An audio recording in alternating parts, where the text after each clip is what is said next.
Emmaia Gelman, scholar, researcher, educator, and activist, whose work examines the relationship between state power, civil liberties, political repression, and movements for social justice.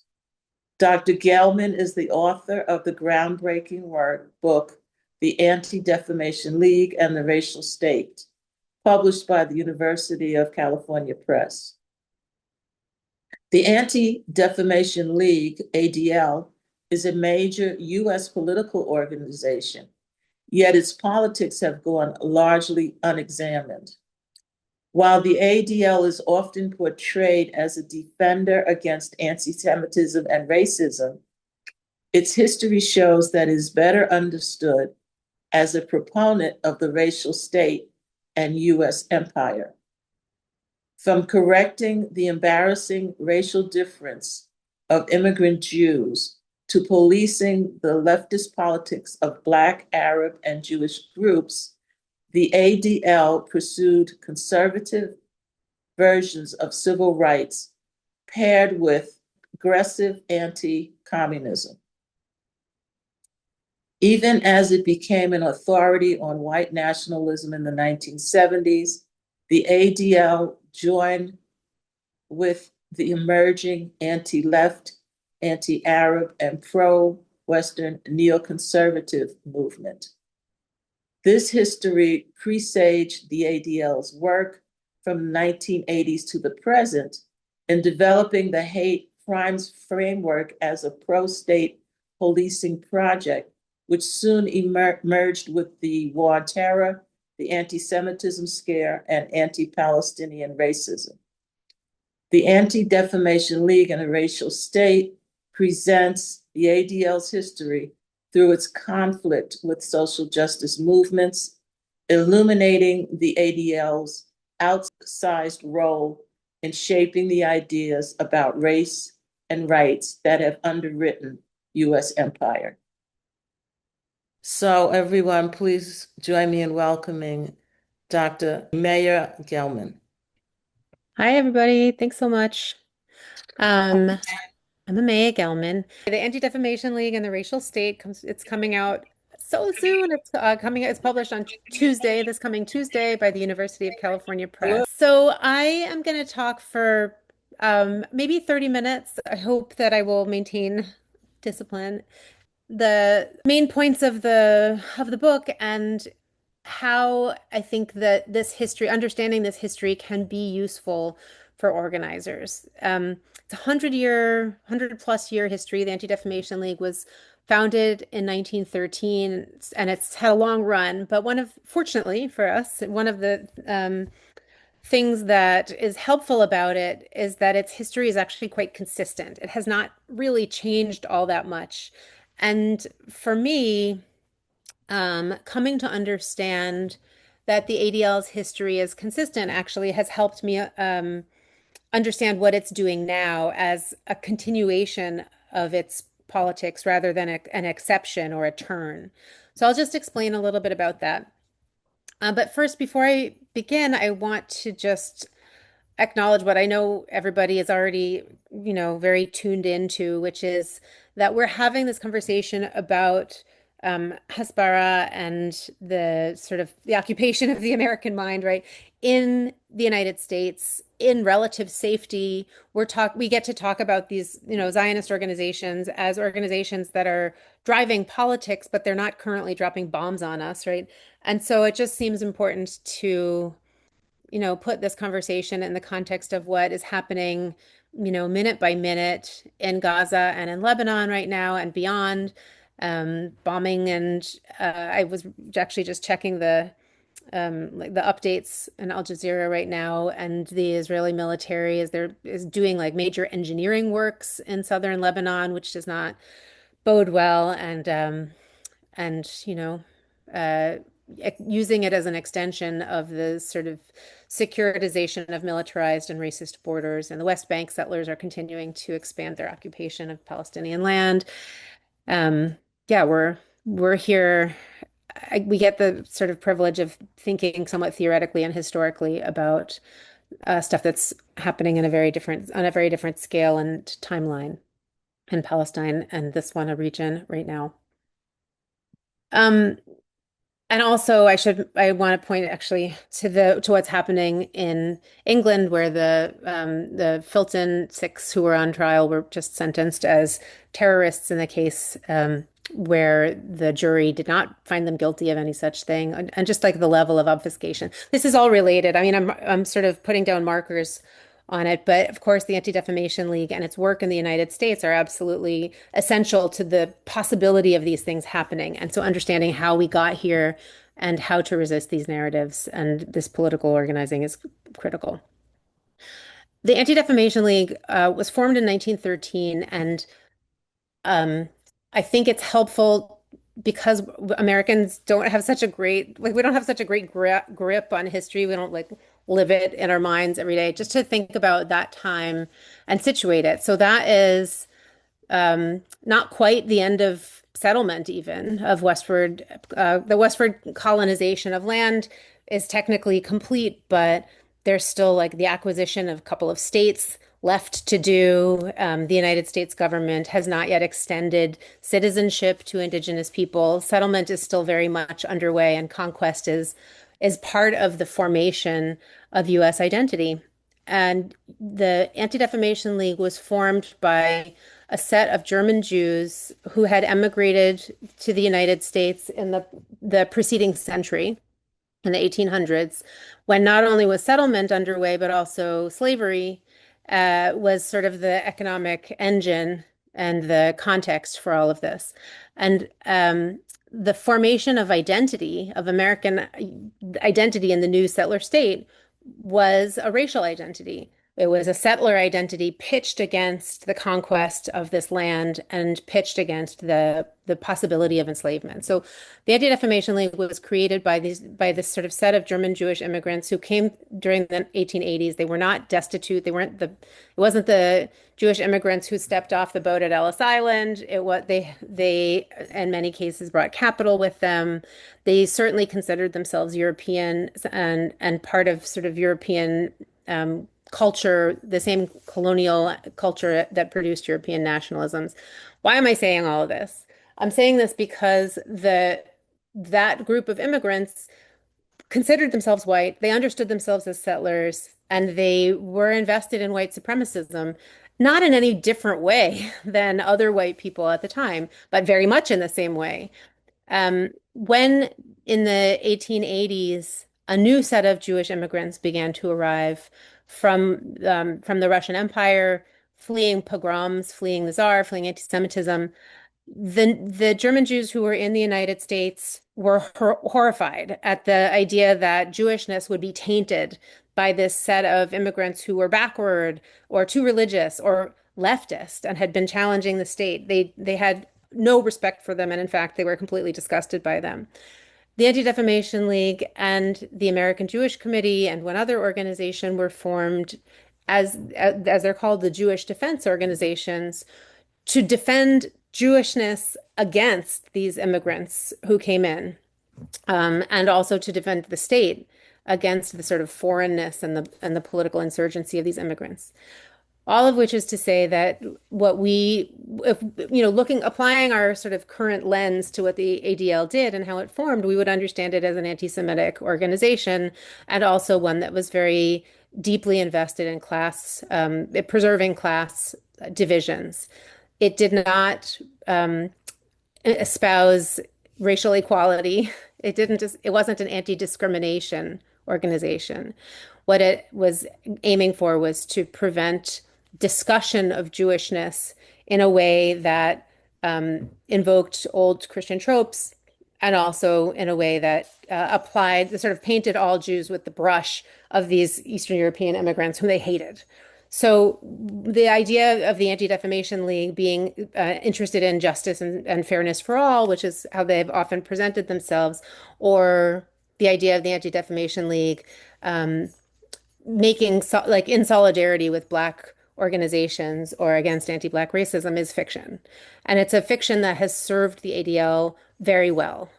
And a question that we need to ask ourselves is, well, why did the ADL try to present this fiction? What was useful about it? Understanding their history is, um, it partly is answering this question, and it also tells us a lot about the United States and how political narratives in the United States are spun. Um, the ADL carried its settler colonialism with it through everything that it did. It was ideologically consistent. It was very supportive of the state itself, the idea of colonial settlement, the idea of capitalism and individualism, and the idea that there was an elite social and economic class that also ran politics. So when it entered the Cold War, it became an anti-communist organization. The settler colonialism that defined its origins naturally extended into Cold War anti-communism because the sort of settler gaze that the ADL applied to the U.S. as it was settling the North America, Turtle Island, during following World War II, that colonial gaze turned outward toward the world, toward the need to recruit supporters for U.S. global power and project Western dominance in this competition between Western capitalism and Soviet communism. The ADL's anti-communism was both ideological in the sense that the members of its leadership and German Jews on the whole were enthusiastic supporters of capitalism and colonialism. Um, but it was also a sort of defense of actual Western power and the idea that colonization should spread outward. It was at that point in the Cold War that the ADL became sort of moved away from being a Jewish specific institution and became what I would say is a quasi-state institution. And this is, I think, a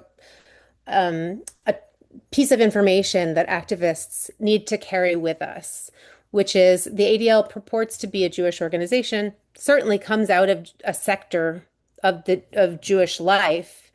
Its existence as an organization depends on the entire history of German Jewish immigration and the immigration that happened after of Eastern European Jews. But it's not an organization that represents Jews. It's never had a membership. It was invented for the purpose of controlling a particular set of Jewish immigrants. And its allegiance has always been to the state. It didn't become Zionist until the mid 50s. And that's because it had understood Zionism as a sort of foreign project, perhaps an agrarian project, a worker-focused project, even though it was underwritten by capitalist interests.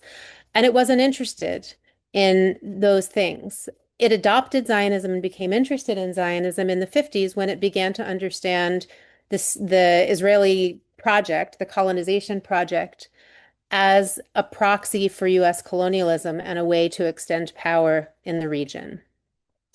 And at that time, it adopted Zionism kind of as a way to support US state building and Western supremacy.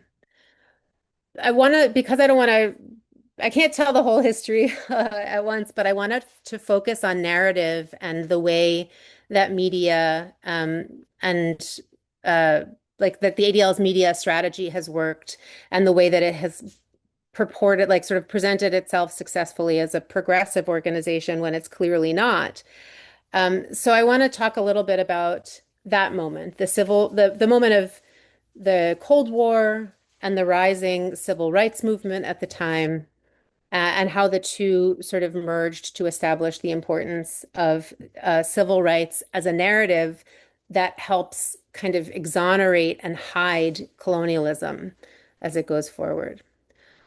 In the 50s, as the ADL was becoming a quasi-state institution, it had sort of turned away from doing so much focus on defending Jews, and it had begun to do produce educational materials that twinned anti-communist messaging and racial egalitarianism, the idea that we shouldn't be like Nazis, we shouldn't do race science. We shouldn't be fascist. And it had begun to sort of develop a set of materials for schools that taught students that in order to achieve racial equality, that there had to be capitalism. And if communists tried to entice them by suggesting that communism was a way to overcome racism or to produce equality, that they were simply trying to trick people into becoming communists. And this was I mean, that's obviously a very oversimplified version of the message, but that's how the two things were sort of worked together. And because it was doing this educational work, it became more and more closely integrated with state agencies and civic agencies that were working on trying to produce a post-war citizenship that was sort of egalitarian and productive and opposed to Nazism. And one reason that this was so important was because as the United States was trying to project its power into the rest of the world and convince African and Asian nations to join it and to side with the United States in opposition to Soviet power, the racism that was so endemic to the United States was an obstacle, a stumbling point. It was preventing the U.S. from making the case that it was a worthy moral power and a worthy leader on the global stage. And so anti-racism in a limited sense, in the sense of egalitarianism and being colorblind and rejecting biological claims about racism became a Cold War strategy. And the ADL became the purveyor of this Cold War strategy. And you can still see that if you look at how the ADL talks about race issues. I mean, actually, last year, the ADL fully abandoned its claim to do civil rights work and said it was turning only to discuss anti-Semitism. But if you look at its sort of its recent past discussions about racism, about homophobia, even about Islamophobia, they are all sort of grounded in this idea that they're in an idea of liberal rights where everybody must be taken, as an individual and understood for their contribution to the state, rather than understanding racism as a series of structures or a place in, the instantiation of a political structure. So the idea was to challenge racism without challenging the state, without challenging capitalism. In the 1950s, also, as the ADL was sort of developing this state authority, it purged leftist Jews. It participated with other major Jewish organizations in purging leftist Jews from Jewish organizations, and purging the unions that were representing the employees of Jewish organizations that were also run by leftists and communists, and essentially sort of freezing leftists out of Jewish spaces. So they had sort of, in doing that, created this reality, which is what we see now, where an organization can say, we're a Jewish organization, and our members and the people that we represent are all conservative, and therefore conservatism is a Jewish politics. The only way that they were able to do that is by shoving out all of the leftist Jews who then they didn't stop being leftists, but they were no longer part of a Jewish sphere. And in many cases, simply continued to do their work, on their own. I think it's really interesting, actually, when Zionist organizations claim freedom rides, for example, as part of the legacy of their work, right? Like, 'cause I'll look at all these Jewish organizers who went and did anti-racist work and took risks and stood with Black organizations. Those activists certainly did do that work, but they didn't do it under the auspices of the organizations that had just frozen them out, right? So that alliance is sort of a fictional claim. The other thing that was happening at the same time, though, is that television was fast becoming a mass medium. And the ADL, because of its sort of elitist character, the fact that its board was made up of kind of luminaries within Jewish communities, and that it sought out relationships with people in power in various ways, meant that it was able to connect with the leadership of media corporations, and who in many cases were Jewish and who had relationships like friend relationships and potentially also business relationships with people who were close to the ADL and also with the political classes. The ADL's efforts to befriend and sort of make common cause and community with media executives was rewarded in with access. So the ADL, um, for example, developed a relationship with the Hearst papers, which were notoriously and avidly anti-communist, and in the uh, part of the way that they were able to cultivate that relationship was by supporting and participating in various ways with the McCarthy hearings, which the Hearst papers supported. Um, and in return, they were able to, as they became more and more interested in Israel, they were able to place and actually sought and discussed placing favorable editorials in those papers about Israel. So the relationships that they built with media and media executives, I mean, some of it was simply by generating a lot of free content and farming it out to papers, and some of it was through the development of elite relationships that were absolutely facilitated by the class position of the people who were on the board of the ADL and who were friends of the ADL, all sort of drawing on this long legacy of being an elite located organization. Um, and the development of the ADL's anti-communist media strategy also continued in the sort of veins and trajectories of the McCarthy era as the leadership of the ADL developed a close relationship, a friendship actually, with Walter Winchell, who was a newscaster whose style of reporting on the news was not only, sort of up to the minute, but also really engaging. Sort of a cowboys and Indians style of talking about communism and anti-communism.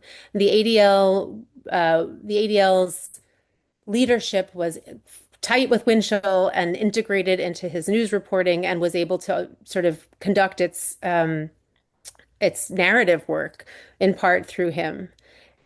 This is just sort of an example of how the ADL developed its narrative reach. It paired its relationships with people, with its anti-communist politics, with its reputation for being a participant in civil rights, and sort of advocating for colorblind and a sort of limited liberal equality, and then being able to sort of figure out how to develop relationships with mainstream and wide-reaching media reporting. Another way that they did that, for example, was the ADL in 1967 sent one of its leaders, a sort of charismatic leader was a frustrated actor and was interested in television, to Israel to develop television spots that were sent back for free for distribution and broadcast on television in the United States, and became an entire series called Dateline Israel. Literally, simply propaganda,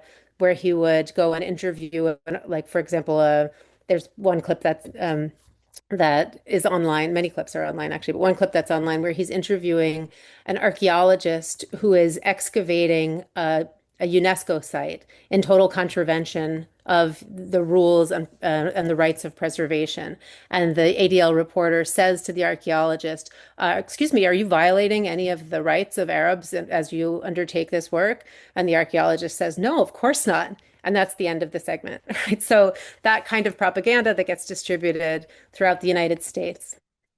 I'll just spend a few more minutes on the sort of development of the civil rights narrative, and the way that the ADL's narrative is both constructed and also completely contradicting its attacks on the left, its constant attacks on the left. In the late 1960s, as the new left really developed, it got its sea legs, it developed its power. the anti-war movement and Black liberationism and third worldism and gender liberation discourse were all kind of swirling around together and posing real challenges to the state, to the idea that the United States was a moral leader, or that the that capitalism and democracy go together, that the United States should be intervening in other places in the world to try and tell people what to do, particularly Vietnam. And at the same time as all of that was happening, which of course was anathema to the Anti-Defamation League, Jewish populations in the United States were becoming white, had become white, I think it's fair to say. And what I mean when I say that they had become white was that they had advanced to a place within the United States social, political, and economic structure where they were no longer being dominated, where they had access to the sort of benefits of what we think of as the benefits of citizenship. You know, you might call that like education and the ability to work, the ability to live where they wanted. And in fact, the leadership of the ADL articulated at that point that anti-Semitism was largely over, that it wasn't affecting people's lives in the way that it had. And I think that another way that it's important to articulate what whiteness means in that context is actually being in the position of dominating other people. Um, and at that point, the positions that the Jewish population on the whole had reached, not every single person, obviously, was a position of racial dominance that is comparable and equated to whiteness. I don't want to have the whiteness argument, but that turn did a couple of things. First of all, it made much of the Jewish population much less interested in civil rights than it had been, to the extent that people had felt sympathy or kinship with people who were sort of on the front lines of being racially subjugated. People, Jews in especially in organizations, and the membership of organizations just lost interest. And additionally, um, Black organizations that were trying to think about how to intervene in racism were looking at the white Jewish organizations that they had been allied with, and understanding that those organizations were actually impeding their ability to make structural demands or to demand redistributions of power. And so they also separated, they pulled away. And at the same time, also, SNCC in 1967 had declared its alliance with its allegiance to Zionism over, right? It had in fact supported Zionism, and now it had understood Zionism as colonialism and Palestinians as the colonized population. And one more layer, at the same time, Israel is becoming a military power and really losing its capacity to argue that it's a racial liberation project and that it needs defense and that it's an underdog. All of these created a crisis for the Anti-Defamation League. I mean, for the Israel lobby on the whole, but the Anti-Defamation League in particular, because its job was always to make the moral argument for Israel, right? Other organizations could talk about strategy and the need to, advance military capacity. But for the Anti-Defamation League, its role was to argue the moral rationale for supporting Israel. And here this was in crisis because Jews were no longer marginalized. Jews weren't interested in civil rights. Israel was no longer marginalized, and it was, in fact, it was dominant and aggressive. And the Black organizers who had been providing, I would say, cover for Zionism were no longer providing cover for Zionism. And at that point, the Anti-Defamation League took an interesting turn. Rather than asserting its whiteness, which it had done until that point, it began asserting that Jews were not white and that Jews were under attack in a way that not only re-racialized Jews, which is like an important turning point, right? Because they had been white and settler all along, and suddenly they're adopting this new language, but also that cast Black and anti-racist movements as racist and extremist. This is the emergence of the idea of the new anti-Semitism. We've been hearing that anti-Semitism is the new anti-Semitism since 1972, right? It's like it's continually the new anti-Semitism. But this is the emergence of it. And the context for this was the Ocean Hill-Brownsville teacher experiment or school experiment, right, and teacher strike, um, in which, not to, I won't overly summarize it, but the conflict was that New York City momentarily granted latitude for an experiment in Afrocentric schooling and in community control by Black and Puerto Rican families of several schools in Brooklyn. And in the context of trying to remake those schools in ways that weren't racist, the schools transferred out 19 white teachers. And because so many white teachers at that time were Jewish, many of those teachers were Jewish. And even though they were replaced with additionally many Jewish teachers, the teachers union decided to declare that it was an anti-Semitic attack as a way to push back on it, and the Anti-Defamation League took that up. And therefore, the context of Black liberation schooling meant that the ADL was able to construct an argument and began to construct an argument that Black liberation itself was anti-Semitic. The extension of that argument, when they finally crystallized it in a book in 1974 called The New Anti-Semitism, was that because Jews had moved into what they called the establishment and had become part of the state, essentially, that the left, which was opposing the state, was anti-Semitic. In opposing the state, it was opposing Jewish interests. It was a new anti-Semitism as they constructed it because it combined the idea that came from Christian anti-Semitism, that Jews were sort of foreign and insurgent, with a new leftist, what they called a leftist, quote unquote, extremist position, that Jewishness and the state were combined and therefore had to be opposed. We've been hearing this argument literally ever since, right? And it's been applied to Palestinians, it's been applied to anti-Zionist Jews, and we can kind of hear it kind of circling back at this point when we hear the ADL calling us Soviet, right? Those who oppose Israeli violence, those who oppose genocide, those who oppose U.S. police violence, the ADL has been calling us Soviet. The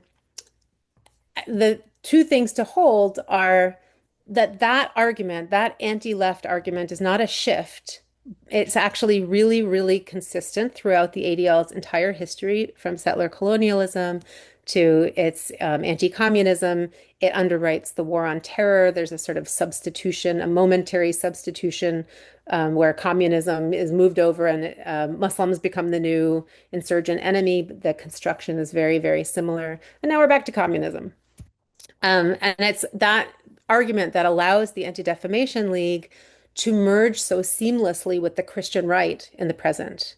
You know, there was that moment where everybody saw Elon Musk give a Nazi salute, and everybody then saw the ADL say it wasn't really a Nazi salute. He was like stretching and awkward.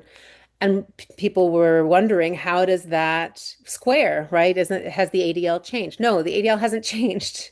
It's still lining up its forces against the left.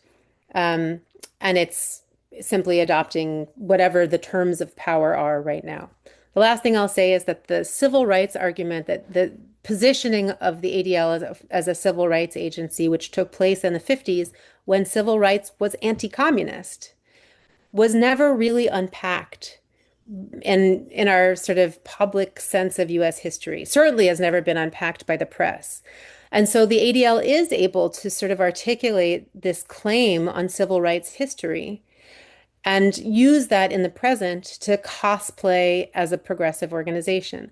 That's on us, right? We have not really interrogated the history that of the way that civil rights was used as an anti-communist and anti-left tool. Civil rights became a tool that was pitted against anti-racism, essentially, and Black liberationism, anti-colonialism, third worldism. We haven't dealt with that. But that's why the ADL is able to make that play right now. And its targeting of anybody that it doesn't agree with as extremist is very much derived from that 50s and Cold War, that Cold War work. The last piece that allows the ADL to do this work is the audits of anti-Semitic incidents. I won't go into that right now. If you want, we could talk about it in Q&A if it's of interest. But in the book, the history of how those were created is very, very clear. The short version is that in this moment of Jewish whitening and whiteness, where the ADL itself recognized that anti-Semitism was over, but needed to generate concern and support for what it termed Jewish interests, the audits provided a way to do that. There's more to it, of course, but now the audits have sort of taken a place in the press that where they're uninterrogated, their history is not looked at all, and the simple fact that they are there allows the ADL to sort of touch the civil rights button and activate this whole mythology. So if we're contesting the ADL, and particularly if we're looking at the press, these are some of the ways to press on it. And actually, I will put in the chat in a minute a link where it's sort of a click to send where we can ask, call on, demand that news editors in major newsrooms stop using the ADL as a neutral source and begin to recognize the instrumentalization of its position. Wow, excellent. Excellent. Yes, I'm sure we're getting hand claps and thumbs up, and very, very important information that you're departing to us, Dr. Gelman. We appreciate your work so much.